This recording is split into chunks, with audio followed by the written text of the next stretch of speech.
Myrtle Beach is the economic engine that drives South Carolina. Meet its driver coming up next on Carolina People.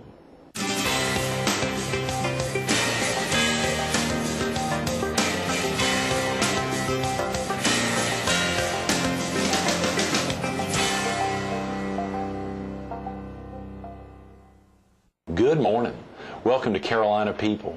This morning we're at Puckett, Sheets & Hogan, the Grand Strand's largest independent insurance agency on 21st Avenue North in Myrtle Beach.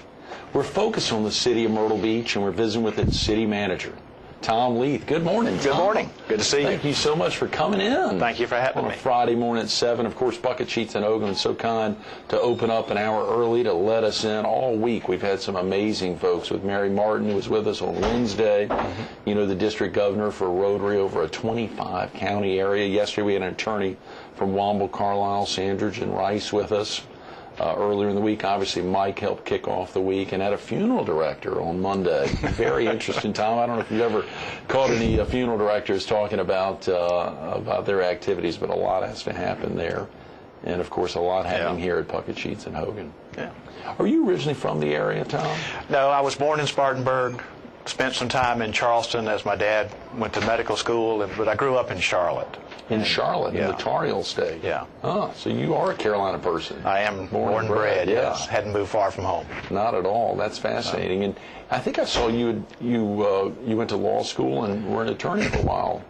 I went to USC for undergraduate school, law school, and also got a master's degree in public administration from USC.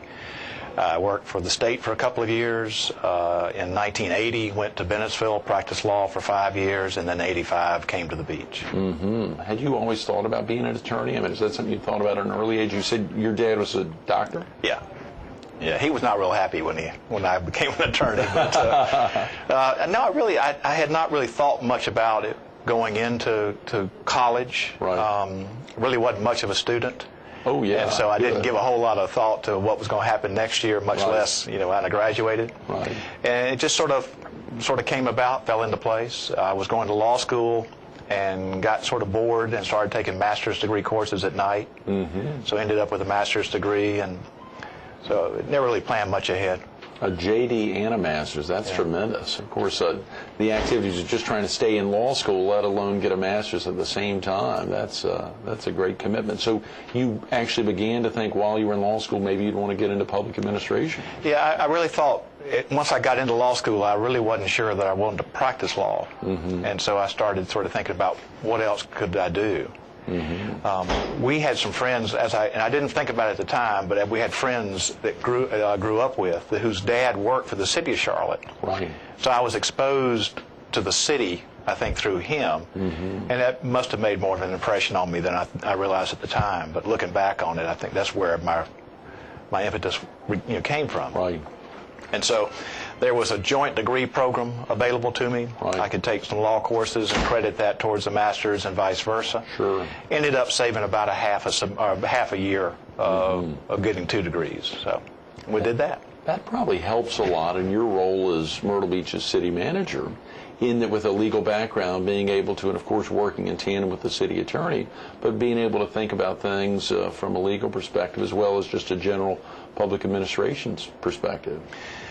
It does help. The thing about law school is it really teaches someone how to think in a certain way, how to break down complicated issues and sort of repackage them in a way that anyone can understand. And so there's a thought process that we learned in law school that has been really helpful in government. And the idea that you've got some legal background helps. Most everything you do has a legal consequence to it. Every decision that you make as a city manager has a legal consequence. And so it's sort of nice to sort of understand that part of it. But I think the thinking part has probably helped me the most. This year, celebrating 20 years as the city manager? Is that right? 20 years? Came to the city in 85 and was named a city manager in 1987, November of 87. So it literally next month celebrating 20 Yes. years. I'm sure the city's planning some big festivities for that. I don't think so. You would probably know about it. That's right. That's right. They kept it on the QT then, probably. Yes. So much happening in the city right now. How was the summer for the city, Tom? Summer of the city was good. It started out sort of slow for the business sector. Right. But it really picked up steam towards the end of the summer. And I think most of the business sector overall did well during the summer. There are a lot of new hospitality rooms available. The competition there is keen.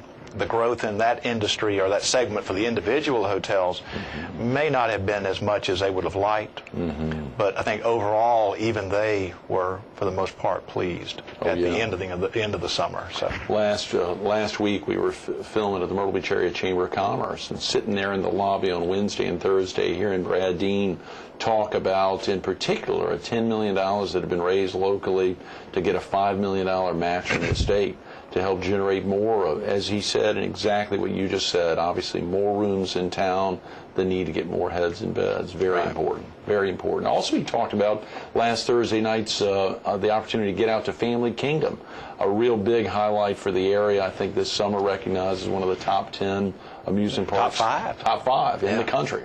Big deal. Our only oceanside amusement park. Right. We had a lot of people email us about the demise of the pavilion and the rides that were a part of that. Right. And we wrote back and said, there is Family Kingdom. Please go there and create. They were talking about we all came as kids and had this memory, and we want to bring our kids or our grandchildren. We said, well, go to Family Kingdom and create your own new memories. Yes, of my these daughter parks. and I created a lot there this summer. A lot of the pavilion, obviously, last summer, but a ton at Family Kingdom this summer. It's an amazing area. It really is, and a great park. And of course, that older wooden roller coaster. She's not yet tall enough, but she will be. She's thinking about it. The city extends, and Larry Bragg was with us last Monday and Tuesday, and he talked about the city, and obviously up in the Grand Dunes area and all the way down to the air base. A lot happening in those two areas when we think about Grand Dunes and we think about the former Myrtle Beach Air Force Base, which is it entirely in the city of Myrtle Beach, Tom? 4,000 acres of the old base entirely within the city came in the 70s into the city. And if you have not gone to the base, I know you obviously have because you have an office out there. Yeah. But for those who have not gone out there lately, it's just unbelievable the amount of stuff that's being done on the base. Market Commons, residential areas, Withers Preserve, Lennar are building houses. Shakura's got a housing development going on out there. The city has massive plans for the park. And it's just really exciting to see what's going on out there. To see it under construction and to think about real centerpieces of what a lot of folks, just hearing about Barnes & Noble was such a big deal. The idea they would leave Seaboard Commons and move down to the Market Common in and of itself was a huge coup. But when you start hearing about P.F. Chang's and Orvis and obviously even Devine doing a fancy restaurant there, and to see the beautiful infrastructure being put in place. Just in, a lot of folks are talking about the Market Common as if it's the 3,900 acres, as opposed to it just being a 140-acre sliver of what it'll all become. It is truly an urban downtown that is being built from the ground up on about 200 acres. But it'll have a very urban downtown feel to it. So. As you say, if folks haven't been in there, let's talk for a minute, if you want to break down, Tom, for folks that are traveling south, let's say on 17 Business, and they would come up there to the former front gate of the Air Force Base. What are they going to see? And you do, and I'm sure you come in contact with folks who haven't been on the air base in a long time or say, I haven't been in there in a year and a half. I say, you need to get down there. But can you give viewers just a sense of what all's there if they enter there on Faro Parkway at the former front gate? Sure. Faro Parkway itself is basically new and goes all the way through the base. It's a 5-lane center median, lots of landscaping, big, probably twice the number of trees that one would expect on a road like that, twice the number of street lights. Very, very much of a visual impact, particularly at night. But as you go through into the base, you pass Warbird Park, where the new was the new location for the static airplane displays that give the history of Myrtle Beach. Those 3 planes actually flew out of Myrtle Beach at one time or another. Is that right? You enter into an area which has live-work units, commercial downstairs, 400 square feet, commercial areas downstairs, and then residential units above. So you can live above where you work, or you can live above and rent the bottom out to someone else, or vice versa. David Stratinger, Winchester Development, is building a lot of that. One of my predecessors is involved in that. He and Sam Burns. Sam Burns was the former planning director for the city. Is that right? Good for them. Additional straight-up condominiums will also be built, so you'll go through sort of a transitional residential to commercial area there. As you go on around Faro, on the left-hand side is what we call Grand Park, which is a 90-acre park. Is it 90 acres? 90 acres. That has a huge lake, which was really built for stormwater control, but can be used to walk around, to enjoy. We'll have some paddle boats in there eventually. Oh, yeah. There's a bridge over that lake, or two bridges over that lake into the park itself. As far as the park is concerned, we're going to route Myers, which goes right through the middle of the park now. We're going to route it around the edge of the park so that we'll have a contiguous park space. The ball fields that are there now near the lake will be relocated back away from Market Commons on the back end of the park, and that area will be turned into a grassy area for concerts or for pickup frisbee or football or what have you. Just a nice place you can go and relax, spread out. Right. Crabtree Gym is at the edge of the park. We've got that closed down. Market Commons, McCaffrey Interest, Lennar and Rob O'Neill with Withers Preserve each gave $3 million. Is that right, Tom? Of corporate money. Wow. Along with money that the Redevelopment Authority provided to actually redo Crabtree. And so we've got that torn up now and closed. In 14 months, we'll reopen that.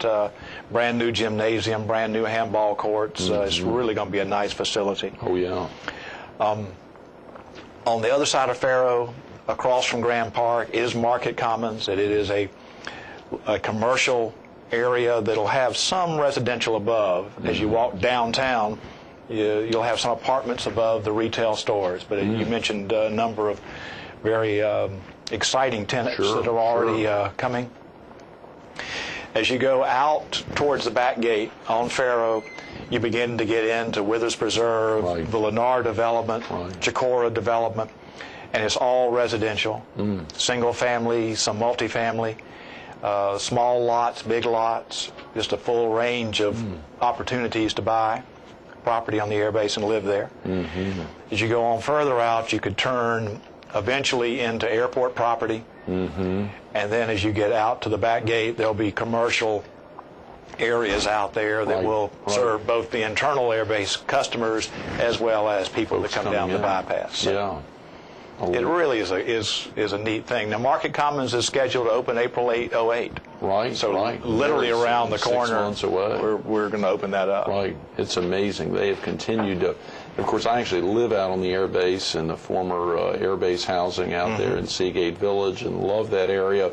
But to see so many of the new faces that are going through there, and some of the businesses that have been around, we had moved into UG Street more than a decade ago there, and to see that, of course, Divine Dining and the Myrtle Beach Police Training Facility, that magnificent facility out there, which you all have, but the Bates Recreation Center, which is turned into a kind of a gymnasium of a sort, without showers, without some other things. But during this time where Crabtree Gym is down, or Georgetown Tech, Technical College and their facility, there's so many folks, the Coastal Carolina Association of Realtors, that have found their home on the former Myrtle Beach Air Force Base. It goes on and on. Yeah, the college has 75 or 80 acres. And the activities that are going on that campus rival what's going on the Conway campus. They've taken the old base hospital and they are turning that into their new nursing center. And so there's just a lot of stuff going on that's really exciting.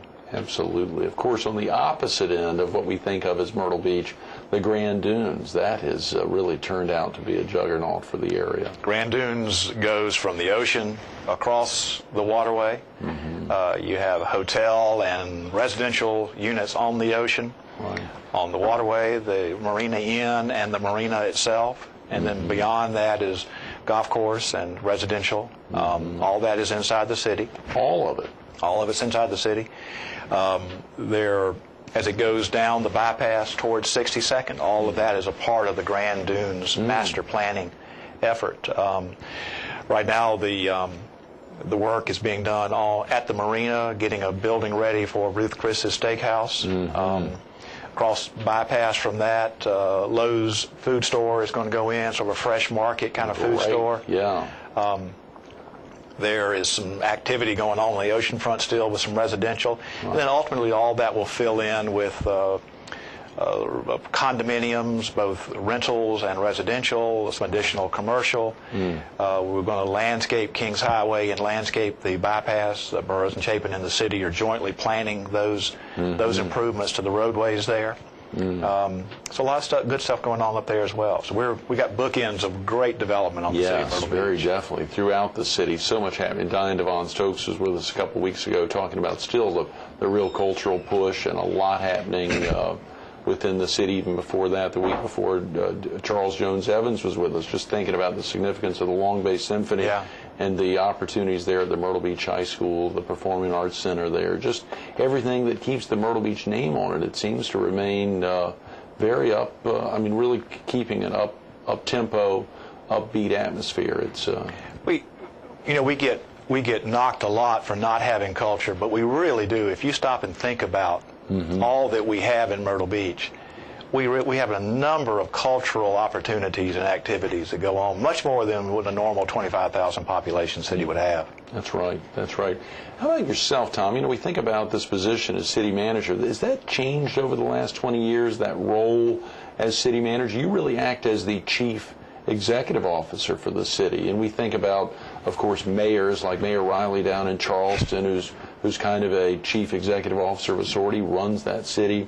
This is a little different form of government in the city of Myrtle Beach. We are both chief executive officers, Mayor Riley and I. He is elected. I'm appointed.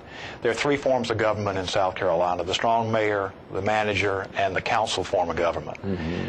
Conway and Surfside are the council forms of government. They have an administrator. Slight differences in statutory power between a manager and administrator, but a lot of it really revolves around the psychology of the people involved and how they get along and how they work together. The comfort level that a council may have with the person in charge. But I'm the chief executive officer. City council really sets the vision and the policy for the city. It's my job to advise them on those things, but it's my job, once they decide where they want to go, my job is to try to get them there. To execute that. City has about 800 employees. Our budget is about $130 million a year. When I first became city manager, we had $25 million and probably 200 employees. So we've grown as the area has grown. Trifold over the 20 years. Yeah. That's amazing. It is. It's something you stop to look at it and it's like, wow, I can't believe that. I think for you over those 20, of course you've been here 22 years, but over the 20 years, some of the big, obviously we're talking about Grand Dunes and the Market Common and the entire area, the former Air Force Base. There's a heck of a lot of other big things over that 20 years that have happened within the city. What are some that really stick out in your mind? Well, in terms of the big things, obviously the Broadway at the beach. Right. At one time, that whole area was a pine forest planted by the company years ago to harvest at some point. Right. And it really was country out there. It was a time when the bypass wasn't even there. So, but Broadway at the beach, probably in terms of big things happening, certainly stick out in my mind. The loss of the pavilion is certainly a big thing. Loss of the mall.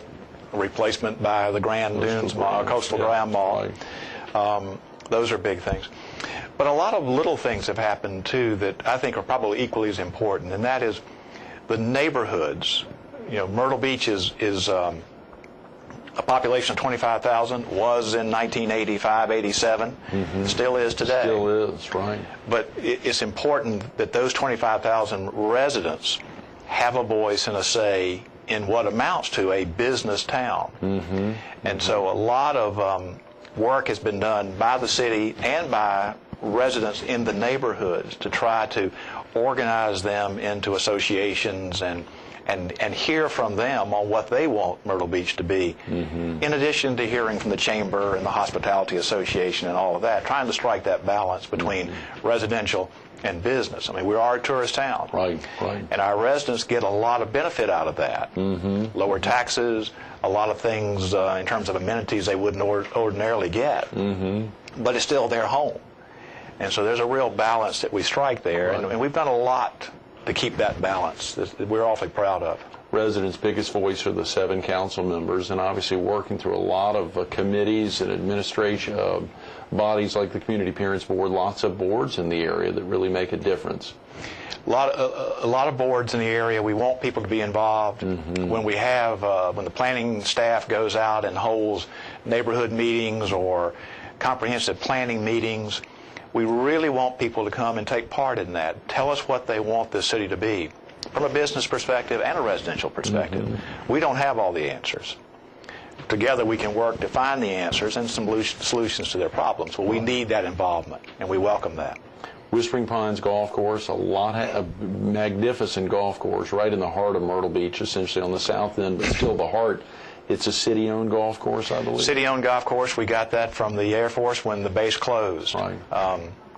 And have run that in a way to give locals discounting in fees and also tee times. We don't book tee times more than 7 days out for the majority of the tee times available. So you have an opportunity to decide sort of late in the game, y'all want to go play golf this Friday, you can get a tee time. And it's a lot cheaper than a commercial course would charge a local resident. Right.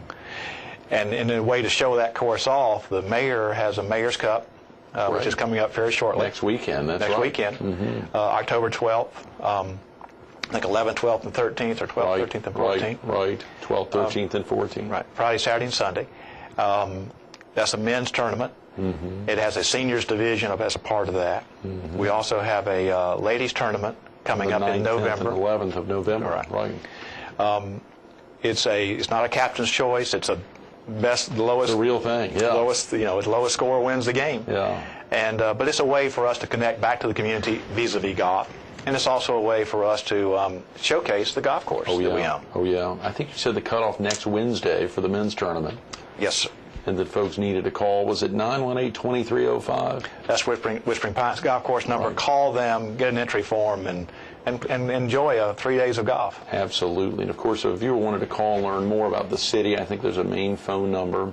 Main number is 918-1000. Okay. And there's a vibrant website as well that's constantly up to date. Mark Crua, and I don't know who else works on that, but the mainly Mark. Is that right? CityOfMyrtleBeach.com. He was with us a couple months ago and highlighting some of the fascinating questions that come in, emails that come in, obviously about the weather and where should I stay, stuff like that. He gets all kinds of questions. He does. He really does. Yeah. He sends out some great stuff to keep the media informed as well locally, and does a crackerjack job as the public information officer. He really does. He does a great job. We think about so many other things, and we filmed at the Myrtle Beach Train Depot a couple of months ago. Richard Kirby did the little openings every morning, but to think about a centerpiece like that as well, not far from City Hall and from the center of operations. That's a great venue to have wedding receptions, meetings, what have you. It really gets a lot of use. It's a beautiful building. The staff that helps the events take place there, Richard Kirby and the staff, really do a great job in trying to help people set up, and so we're real proud of that. That was a combination of local and city and state pulling together and pulling resources and money together from all sectors to save that building, and now we have a great place to have any kind of event, really. Oh yeah, absolutely. All this activity with 800 folks, Tom, in the city, how do you have time to slow down? What do you do for enjoyment? Do you do anything or are you just constantly working in the city? No, I've slowed down a lot. I've got great people that work with me, and they do most of the work. I have a hobby. Kathy Chrisman, who is my fiance, she and I bought a 36-foot trawler, wooden trawler, 1972. No. And we spend a lot of time on that boat, a lot of time chasing rot as we move around the boat. It's sort of a constant, upkeep scenario or replacing things but we both love to do that, and that really is a way for us to relax. We love it. It sounds very cathartic. That's wonderful. Thanks so much for being with us this morning. Thank you for having me. Absolutely. I enjoyed it. Stay tuned to more Carolina People with Myrtle Beach's City Manager, Tom Leath, coming up next. Three great words. First in service.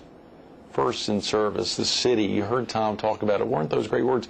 20 years ago when he arrived, a little more than 20 years ago, city population around 25,000. What's it today? Around 25,000. First in service. Really making a name for itself all over the state, day in and day out, all over the nation, all over the world. The city of Myrtle Beach, what a special place. Think about it for Tom, 22 years ago, arriving as the assistant city attorney.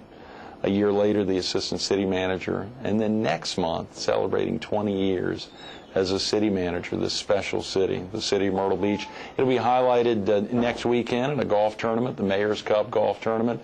The men will be playing next weekend. You can sign up online, go online, citymyrtlebeach.com to learn more about it. You can call the 918-2305, 918-2305 right there to Whispering Pines Golf Course. That's next Wednesday is the cutoff, the tournaments that weekend.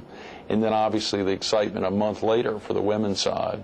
A lot happening in the city, day in and day out. Folks like Tom and so many, you heard him talk, the credit's not going to him, it's to the 800 plus folks within the city of Myrtle Beach, the employees of the city that every day are making a difference for these 25,000 residents and the many millions of visitors that come here every year. First in service.